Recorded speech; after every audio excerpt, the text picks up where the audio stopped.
अभी हम आपको ले आए हैं पतंजलि की देसी गायों की गौशाला में।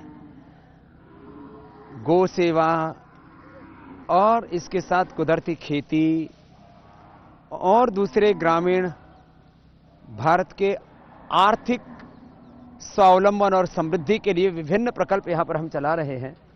यहां आप गायों को आनंद करते हुए, मस्ती से नाचते हुए देख रहे हैं। और ये देसी नस्ल के सब गाय हैं।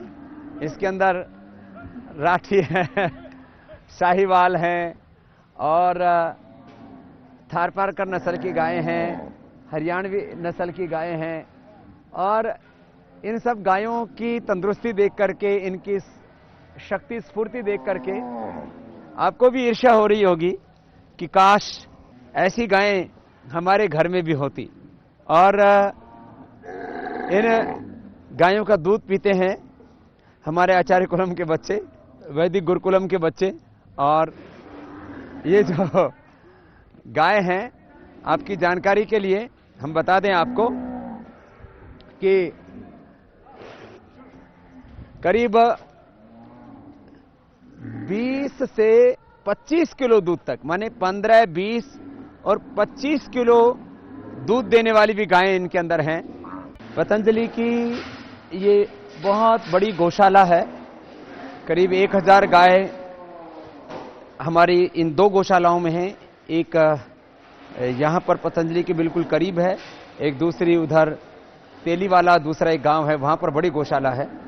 और इन गायों के लिए खास आप देखेंगे कि गद्दे हैं यहां पर। देखिए, ये छोटे बछड़े हैं और बछड़े हों या गाय हों, यहां पर गद्दों पर आराम करते हैं।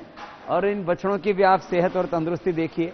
और गौशाला में पूरी स्वच्छता रखते हैं। जैसे ही गाय गोबर करती है, तुरंत उसको उठाया जाता है, फिर पूरे इस फर्श को पानी से धोया जाता है। और बाहर उनके बैठने के लिए मिट्टी होती है और यहाँ उनके लिए खाने के लिए हरे चारे से लेकर के पतंजलि पशु आहार, जो यूरिया रहित पशु आहार है, वो हम अपने पशुओं को भी खिलाते हैं और देश के किसानों को भी हम ये उपलब्ध करवाते हैं। आपको पहले हमने गौशाला का दर्शन करवाया। अब ये नंदीशाला है हमारी। इसमें नंदी हैं। इनकी माता किसी की 20, किसी की 25 किलो दूध देती थी। और उन्हीं नंदियों से हम गाय नहीं करवाते हैं, क्योंकि गायों की नस्ल खराब होने के पीछे एक बहुत बड़ा कारण है अच्छे नंदियों की कमी। और ये जो आप नंदी देख रहे हैं अलग अलग नस्ल के, हमने इसमें एक नियम, एक व्यवस्था रखी हुई है कि गाय को नहीं करवाते हैं। उसमें ध्यान रखते हैं कि उसमें, जैसे मनुष्यों के अंदर एक ही खानदान में शादी नहीं करवाते हैं, नहीं तो उसमें जेनेटिक स्ट्रक्चर गड़बड़ हो जाता है, नस्ल खराब हो जाती है। ऐसे ही हम ये ध्यान गायों के अंदर भी रखते हैं। एक तो कम दूध देने वाली जो गाय हैं, उनके से जो नंदी तैयार होते हैं, सांड तैयार होते हैं, उनसे हम गायों को नया नहीं करवाते। दूसरा, उसमें उनकी पीढ़ियों का ध्यान रखा जाता है, पूरा एक एक गाय का रिकॉर्ड रखा जाता है। और इनके वंश की गाय को इन्हीं नंदियों से क्रॉस नहीं करवाया जाता। और उसके बहुत से नियम हैं, बहुत सी व्यवस्थाएं हैं। तो सबसे ज्यादा महत्व की बात यह है कि ये जो हमारे नंदी हैं, इनसे, ये जिस गाय के बछड़े को नंदी बनाया गया, उसकी कम से कम 3 पीढ़ियों को उस नंदी से हम क्रॉस नहीं होने देते। ये है हमारी वो गाय जिसने पहले ब्यात में, पहली बार जब इसने बच्चा दिया तो 18 किलो दूध दिया था। और इस बार ये अभी 24 किलो, दूसरे ब्यात में 24 किलो दूध दे रही है। और दोनों ही ब्यात में बछड़ी दी है इस गाय ने। तो ये हमारी बहुत ही प्यारी गाय है और बहुत शरीफ गाय है। गाय के बारे में बहुत लोगों को ऐसा लगता है कि वो लात मारती है। ये कितनी शरीफ गाय है। इसके स्तनों को भी छूते हैं तब भी इसको खुशी मिलती है, प्रसन्नता मिलती है। और मैंने तो खुद दूध निकाला हुआ है गायों का। कितनी शरीफ गाय है और कितनी खूबसूरत है, देखने में भी सुंदर है। ऐसी नस्ल की हमारी हिंदुस्तान की गाय होंगी तो गौ माता अपने आप बचेगी।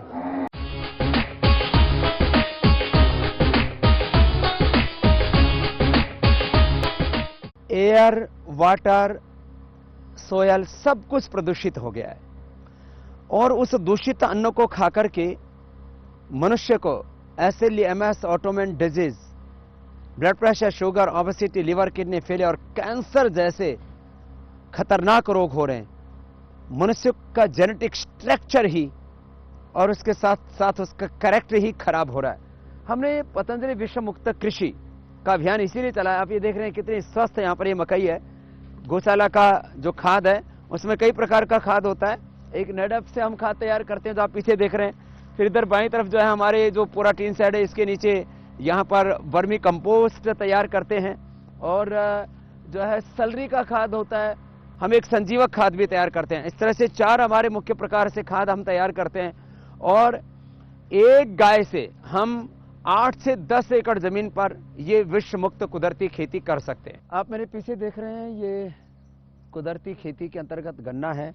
पीछे अलग अलग प्रकार की बहुत तरह की शाक सब्जियां हैं, पालक से लेके, मेथी से लेकर के, लहसुन प्याज से लेकर के, मटर टमाटर से लेकर के, गेहूं, बाजरा, मूंग, चावल सब कुछ हम यहाँ पैदा करते हैं। और खास बात यह है कि कुदरती खेती में हमने एक दर्शन के साथ, एक सिद्धांत के साथ कार्य किया, कम लागत ज्यादा उपज हो। ये दाएं तरफ स्ट्रॉबेरी लगी हुई है, इसके पीछे कितने प्रकार के गेहूं की नस्लें लगी हुई है? महाराज जी ये 30 प्रकार की नस्ल लगी हुई है। 30 प्रकार की गेहूं की अलग अलग नस्लें लगी हुई हैं जिनको हम कुदरती तरीके से पैदा करते हैं। ना यूरिया, ना डीएपी, ना कोई फर्टिलाइजर, ना कोई पेस्टिसाइड्स जो जहरों से, केमिकल से, रसायन से बने हुए हैं। पीछे सरसों है, उसकी भी अलग अलग नस्लें हैं। और यहाँ पीछे आप देख रहे हैं ये लहसुन है। ये अलग अलग प्रकार की साग सब्जियां सब यहाँ पर तैयार करते हैं। और आप ये मेरे आगे देख रहे हैं ये फूल गोभी है, उसके आगे पत्ता गोभी है। यह कुदरती खेती का कमाल। हम बिना किसी जहर के प्रयोग के, खाली गाय के गोमूत्र से, गोबर से और उन्हीं से ही हम कीटरक्षक के तौर पर यहाँ छिड़काव भी करते हैं सब्जियों में। आप देखें कोई कीड़ा आपको लगा हुआ नहीं दिखाई देगा।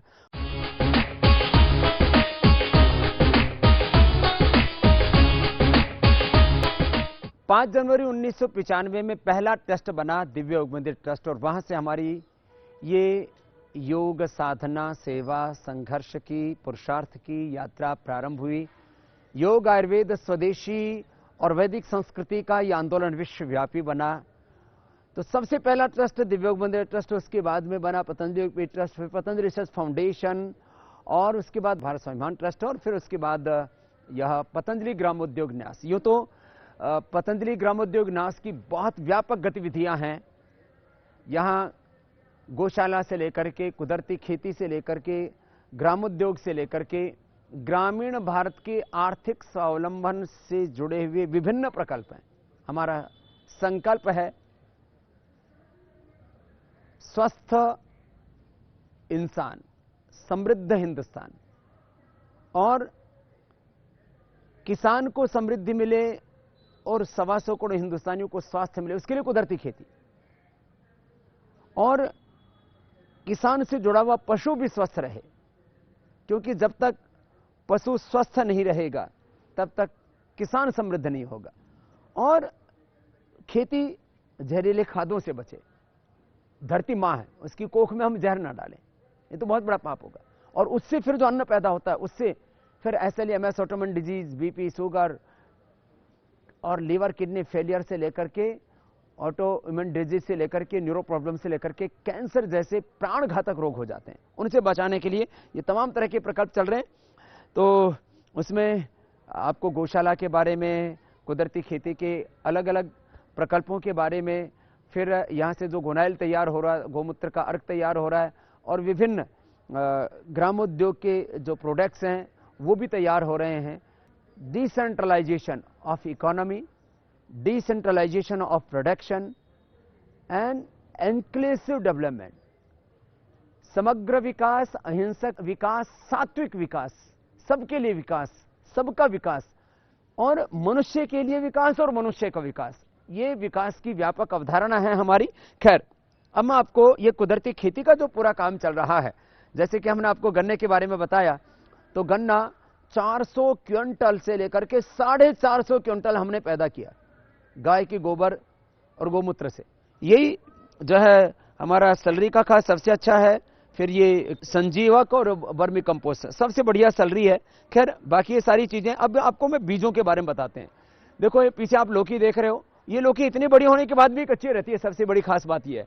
फिर ये ऊपर पेठा है, एक तो ये जो सफेद पेठा होता है जिससे मिठाई बनते हैं, आगरे के पेठे बोलते हैं। तो जो पेठे की जो मिठाई बनती है सबसे शुद्ध होती है, इसमें कोई मिलावट नहीं होती है, खाली चाशनी होती है, उसमें पेठे को डुबो देते हैं और इसका रस पीने से अर्थराइटिस, किडनी की बीमारी, ब्लड प्रेशर, हार्ट की, कोलेस्ट्रॉल तक की बीमारियां ठीक होती हैं।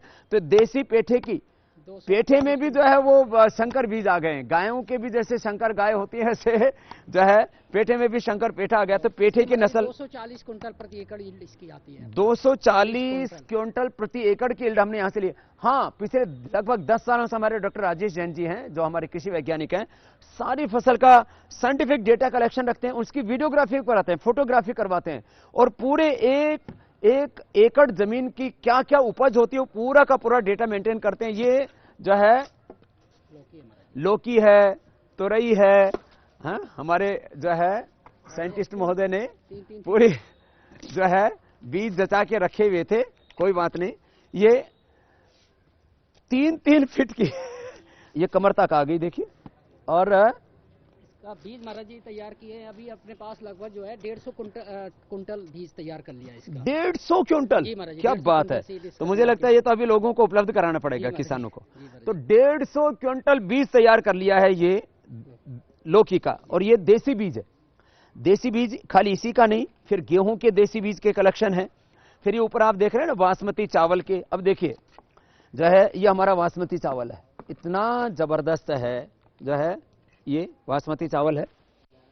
इसकी स्मेल और इसका स्वाद अद्भुत है और इसका टेस्ट जो है ना, स्वाद भी और सेहत भी, माने इतना जबरदस्त है इसका अरोमा। और सबसे बढ़िया बात है जब खाते हैं तो आपको लगता है आप देसी चीज खा रहे हैं और उससे आपको ताकत भी मिलेगी। रोग होने का तो दूर दूर तक कोई संभावना नहीं है, भी तो मिट जाएगा। 18 कुंटल महाराज जी इसका बासमती का ले चुके हैं, 18 कुंटल प्रति एकड़। और जो यूरिया डीएपी आदि डालते हैं उनका महाराज जी 15-14 चल रहा है, 14 भी नहीं आ रहा है आजकल तो। इतनी 18 एकड़, माने 1 एकड़ में 18 क्विंटल। और सबसे बड़ी बात यह है कि गाय के गोबर, हमने कहा कि एक पशु से आप 1-2 पशु आपके पास हैं तो आप 8-10 एकड़ जमीन में खेती कर सकते हैं। 1-2 पशु तो किसान के पास होते हैं और 8-10 एकड़ से ज्यादा जमीन औसत किसी के पास होती भी नहीं। आप तो 2-2, 3-3 एकड़ के 5 एकड़ के भी किसान बड़ी मुश्किल से मिलते हैं। ये कौन सा है? ये महाराज जी देसी चावल है। इसको जो है शुगर फ्री और डायबिटीज के जो पेशेंट है उनके लिए बहुत अच्छा है, उत्तम। स्वाद में कैसा है? बहुत बढ़िया है महाराज जी। इसमें कार्बोहाइड्रेट जो है उसका जो कॉन्स्टिट्यूशन होता है महाराज जी, जो संगठन होते हैं उसमें स्टार्च इतने अच्छी प्रकार का है इसमें कार्बोहाइड्रेट की वो शुगर जो है कंट्रोल कर देता है, मधुमेह का जो है।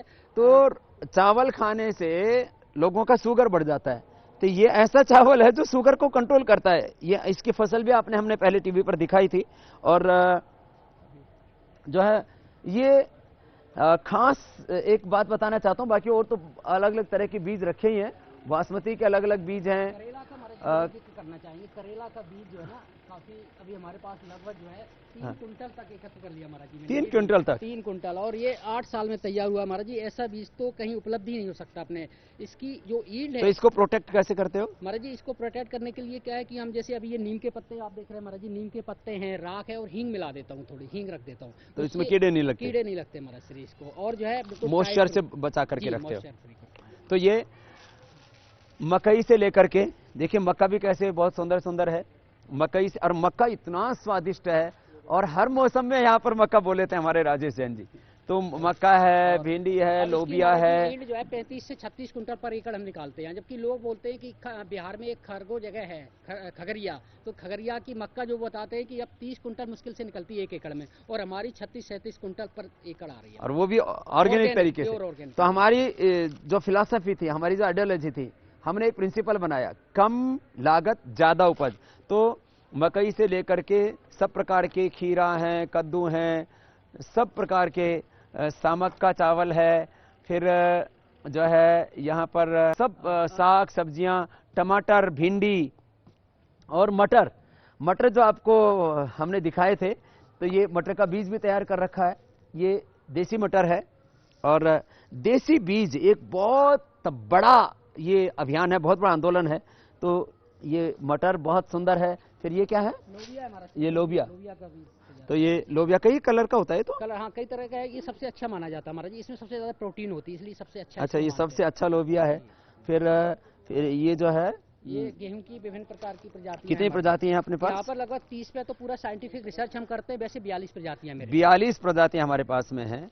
और 30 का टोटल रिसर्च किया हमारा जी। पतंजलि चमत्कार करके हमारी ये प्रजाति है जो कि 24 कुंटल पर एकड़ ईल्ड दे रही है, बहुत आश्चर्यजनक। 24 क्विंटल जी महाराज जी। सामान्य रूप से गेहूं कितना हो सामान जाता है? 17-18 कुंटल आ रही मैक्सिमम महाराज जी, वो भी पंजाब की सबसे अच्छी, पंजाब की लोग मानते हैं। पंजाब में भटिंडा है, वहाँ पर जो है और वो यूरिया डीएपी आदि डालते हैं टोटल तब। यूरिया डीएपी महाराज जी, न जाने कितना पेस्टिसाइड इंसेक्टिसाइड उसमें यूज करते हैं इसके ऊपर। और एक खास बात आपको देखिए, ये जो अलग अलग गेहूं की प्रजाति तो है, ये मैं आलू के बारे में बताता हूँ। आलू कितना एक एकड़ में पैदा कर लेते हैं हम लोग? 140 कुंटल हमने निकाला, जबकि 80-90 लोगों के हो पाते हैं। आगरा में सबसे अच्छा आलू आगरा का माना जाता है, उनका 90-100 मैक्सिमम 100 कुंटल एक एकड़ में निकलता है। और हमारा जो तो है आगरा में सबसे ज्यादा पैदावार करते हैं, तो कहते हैं वहां भी यूरिया डीएपी आदि डाल के 100 क्विंटल से ज्यादा पैदावार नहीं कर पाते हैं। और हमने कितनी की है? ये 140 कुंटल महाराज सर, ये सामने ही प्लॉट में लगाया था एक। ये पीछे जो खेत है अभी इसमें से निकाला है ये, और ये 140 कुंटल महाराज जी, और ये 140 कुंटल का है। ऑर्गेनिक आलू है। अब ऐसा आलू, ये तो औषधि है। कंदमूल खा करके ऋषि मुनि जीते थे ना, तो ऐसे कंदमूल खाते थे, ये जहर लगे कंदमूल नहीं होते थे। फिर देखो अगला कंदमूल आपको दिखाते हैं, ये है मूंगफली। ये जबरदस्त है, इसका इतना मोटा मोटा दाना आप देख रहे हैं मेरे हाथ में, ये है। ये मिलते और ये जो है गुजरात की तरफ, महाराष्ट्र के कुछ इलाकों में, वहां पर तो इतना मोटा मोटा बीज मिल जाएगा आपको। लेकिन इधर जो है इतने बड़े बड़े दाने, ये भी कितना हो रहा है एक क्विंटल एक एकड़ में? आया इस बार 23 कुंटल। स्टार्टिंग 9 कुंटल से की थी महाराज जी, 23 कुंटल पर एकड़ आ गई। तो ये एक एकड़ में 23 कुंटल पर एकड़ महाराज। 23 क्विंटल। और दाने आप देखिए। और इसका रिसर्च महाराज जी अब फरवरी में लगाते हैं, तब ये बहुत अच्छा आता है, क्योंकि लोग जो है अमूमन बरसात में लगाते हैं महाराज जी, उसमें बहुत ज्यादा बीट्स आ जाते हैं, खरपतवार आ जाते हैं, मूंगफली का कंद गल भी जाता है। अगर फरवरी में लगाया जाए तो इसकी ईल्ड जो है, ये अभी जो हमने निकाली फरवरी मार्च में लगी हुई है। फरवरी मार्च में? फरवरी बस अभी आलू निकाल के यही लगाएंगे महाराज जी, हम फरवरी में लगाएंगे। और ये जो है और लोग कब लगाते हैं? लोग लगाते हैं मानसून टाइम महाराज जी, मानसून में, क्योंकि वो मानसून की फसल मानते हैं। और हम लोगों ने ये रिसर्च किया है पिछले कई 4-5 सालों से, लगातार दोनों सीजन में लगा रहे थे, मानसून में भी और इसमें। तो रिजल्ट सबसे अच्छा ये आया कि अगर आप फरवरी में लगाएं किसान बंधु, तो एक तो बीट्स बहुत कम आते हैं, इसमें दाना मजबूत पड़ता है। दाने देखो ना, अब हर एक के अंदर कितने मोटे मोटे दाने हैं। और 23 कुंटल एक एकड़ बहुत अच्छी उपलब्धि है महाराज जी। तो राजस्थान में भी और गुजरात में भी इतनी अच्छी उपलब्धि नहीं है उनके यहाँ भी। मुश्किल से आजकल जो आ रही है तो 18 कुंटल, 19 कुंटल, 20 कुंटल से ज़्यादा नहीं आ पाता उनका अलग अलग। 20 कुंटल पर एकड़, हमारा 23 कुंटल तक निकल चुका है एक एकड़ में। 23 क्विंटल मूंगफली, 24 क्विंटल गेहूं, 18 कुंटल चावल, लगभग 150 क्विंटल, 140 क्विंटल आलू, 400 से 450 क्विंटल गन्ना, 18 क्विंटल चावल। और मिर्च कितनी पैदा की थी? मिर्च तो महाराज जी काफी, मेरा जो है 42 कुंटल हो गई थी, 42 कुंटल एक एकड़ में। एक एकड़ में 42 क्विंटल, बहुत रिकॉर्ड। यहाँ पे वो साइंटिस्ट जो यहाँ पर कृषि विभाग है, उसके मुख्य कृषि अधिकारी हैं, वो भी यहाँ डाटा उन्होंने मांगा, वो भी आश्चर्यचकित हो गए कि तो सरप्राइज। बीज मांग रहे थे, मैंने कहा बीज हम अभी नहीं देंगे, हम किसानों के लिए रखे हैं, उनको ही देंगे हमें भी। तो वो बीज भी हमारे एक साधक कार्यकर्ता है तेलंगाना से मिर्च लेकर के आए थे। क्या नाम रखा था उन्होंने? उसको दुर्गा नाम दे दिया था, बहुत तीखी थी महाराज जी, बहुत तीखी थी, तो बोला दुर्गा नाम दे दिया ऐसे उन्होंने। तो ऐसे हमारे बहुत से कार्यकर्ता बीज ला करके हमें देते रहते हैं, देसी बीजों के कलेक्शन का। टमाटर का बीज, गाजर का बीज, मटर का बीज, सब तरह के बीज, बाजरे के अलग अलग जो देसी बीज हैं। भिंडी का है महाराज जी, जैसे भिंडी का अब इतनी लंबी लंबी भिंडी आप देखिए, उसका स्वाद टेस्ट भिंडी महाराज जी, ये हमारी पतंजलि भिंडी है। ये जो है मोस्टली त्रिपुरा और सिक्किम में सबसे अच्छी भिंडी मानते हैं, त्रिपुरा और सिक्किम में महाराज जी उगाते हैं। बोलो बीज बेसिकली मैंने वहीं से कलेक्ट किया हुआ। अच्छा, त्रिपुरा और सिक्किम से महाराज जी। और लगभग 8 साल इस पे काम करके अब तो वो लोग आते कहते तो बीज बहुत अच्छा होगा, हमें थोड़ा रिटर्न दे दो, दे भी देते महाराज जी उनको। तो ये अलग अलग प्रकार से, अब यदि इसके बारे में पूरी बात करें तो बहुत वक्त लग जाएगा, क्योंकि हमें पतंजलि के सभी प्रकल्पों के बारे में इन 5 दिनों में आपको बताना है। हमने 1 से 5 जनवरी का ये समय रखा कि करोड़ों लोगों के सहयोग से, समर्थन से, भगवान के अनुग्रह से पतंजलि में जो विभिन्न प्रकार का पुरुषार्थ चल रहा है, साधना, सेवा और अनेक दिशाओं में ये जो संघर्ष की यात्रा चल रही है, तमाम अवरोधों के बाद, प्रतिकूलताओं के बाद, वो इसके इतने पहलू हैं, हम एक एक पहलू के बारे में बात करें तो कई कई दिन लग जाएं। जैसे 7 दिन में भागवत कथा, 9 दिन में राम कथा आदि करते हैं, तो हम पूरी आपको कथा सुनाएं, पूरा ये जो प्रोसेस है एक एक चीज को उसको बताएं। अभी जैसे दुग्धामृत हमने पशु आहार इसलिए बनाया, गवर्नमेंट की तरफ से 2% यूरिया डालने की छूट थी। लोग प्रोटीन के लिए यूरिया डाल देते थे, 4% माने 1 किलो में 4 किलो यूरिया डाल देते। तो लोग कहते हैं ना, लोग दूध में यूरिया मिला देते, अरे यूरिया से ही दूध बनने लग गया, अब कहां तक आप बचाएंगे। तो इसलिए हमने ये कमाई करने के लिए नहीं, ये कमाई करने के लिए हमने काम नहीं शुरू किया, बल्कि जो है अब यूरिया खा करके पशुओं के शरीर में एसिड हो जाता है, उससे फिर वो गाभिन नहीं होते, नए दूध नहीं होते, गाभिन होते हैं तो ठहरते नहीं, जो है बार बार गर्भ उनका स्खलित हो जाता है। तो दुग्धामृत से लेकर के, गर्भांजलि से लेकर के, 32 प्रो समृद्धि से लेकर के सारी पशुओं की औषधियां भी अब हम तैयार कर रहे हैं, क्योंकि आखिर वो मूक प्राणी कुछ बोल नहीं पाते। तो और ये खेती के अलग अलग प्रकल्प है, एक एक प्रकल्प के बारे में आपको बताएं तो बहुत वक्त लग जाएगा। जो भी कृषि के बारे में रुचि रखते हैं, जो कृषि वैज्ञानिक हैं और जो चाहते हैं कि देश के लोगों को शुद्ध आहार मिले, क्योंकि शुद्ध आहार और शुद्ध विचार ही स्वस्थ, समृद्ध और पवित्र जीवन का आधार है। और शुद्ध आहार तो हमारा फंडामेंटल, मौलिक, संवैधानिक अधिकार है, उससे इस देश के नागरिक वंचित हो रहे हैं। आखिर हमें आने वाले अपनी नस्लों को बचाना है। जिस तरह से मैं जन्मजात कैंसर की बीमारी देख रहा हूं, माने अभी शिशु पैदा हुआ है और उसको कैंसर हो गया, ब्लड कैंसर, ब्रेन कैंसर, माने जेनेटिक बीमारियां जिस तरह से हो रही है, और जन्मजात बीमारियां जिस तरह से हो रही है, लोग अपंग पैदा हो रहे हैं, उन सब के लिए जरूरी है कि हमें वापस ऑर्गेनिक फूड को अपनाना पड़ेगा। वापस हमें नेचुरल एग्रीकल्चर, हमें जो है पॉइजन फ्री, विषमुक्त, सेंद्रीय, नैसर्गिक, प्राकृतिक खेती को अपनाना पड़ेगा। और उसका उपाय है गोधन की रक्षा करें, पशुधन की रक्षा करें, और गाय बचेगी, देश बचेगा, धर्म बचेगा, हम बचेंगे। तो बहुत सारे प्रकल्प पतंजलि के विभिन्न सेवा अनुष्ठानों के द्वारा संचालित हो रहे हैं। उसमें से हमने आज एक बड़े प्रकल्प से आपका परिचय कराया, जो पतंजलि ग्रामोद्योग न्यास के द्वारा चल रहा है। स्वस्थ हिंदुस्तान हो, इसके लिए ये सारी सेवा योजना चल रही है। इनके बारे में हम आपको कई बार बता चुके हैं कि करंजादी कीटनाशक कैसे तैयार करते हैं, हिंगादी कीटनाशक, निम्बादी कीटनाशक, और ये सारे किस तरह से इसका प्रोसीजर है। किसानों के लिए हम यहाँ ट्रेनिंग रखते हैं। आगे हमारा विचार है कि कंटिन्यूअस ट्रेनिंग चलती रहे, अभी तो बीच बीच में चलती थी, जिससे कि हम इस धरती माता को, इस भारत माता को बचाएं, माँ की कोख में हम जहर न डालें और विश्व मुक्त कृषि को अपनाएं। लोगों में भ्रांति है कि हम यदि ऑर्गेनिक खेती करना शुरू कर देंगे, कुदरती खेती करना शुरू कर देंगे, तो हमारी उपज कम हो जाएगी, हम समृद्ध नहीं हो पाएंगे, हमें घाटा हो जाएगा। आपके खेत बर्बाद हो रहे हैं, जमीन बंजर हो रही है, आप बर्बाद तबाह हो रहे हैं यूरिया डीएपी खरीद के, कीटनाशक खरीद करके। और फिर जब यूरिया और डीएपी से जो आप फसल पैदा करते हैं, उससे खा करके लोगों को कैंसर जैसी और भी जेनेटिक भयंकर बीमारियां हो रही हैं, उसका भी पाप तो आपको आखिर लगेगा।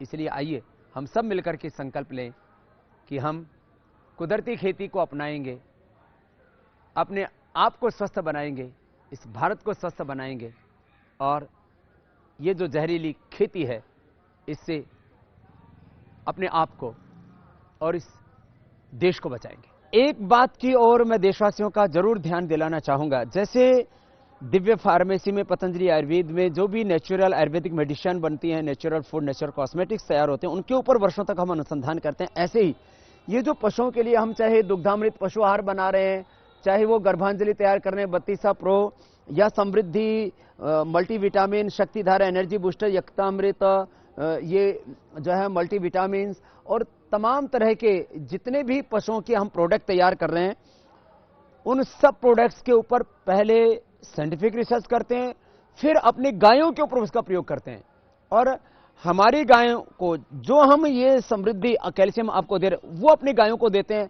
वही पशुओं का चारा, पशु आहार अपने यहाँ के पशुओं को खिलाते हैं। और जब उनका 10 से 15, 15 से 20 और 20 से 25 किलो दूध होता है, तो उसके आधार पर हम आपको ये पशु चारा, पशु आहार उपलब्ध कराते हैं।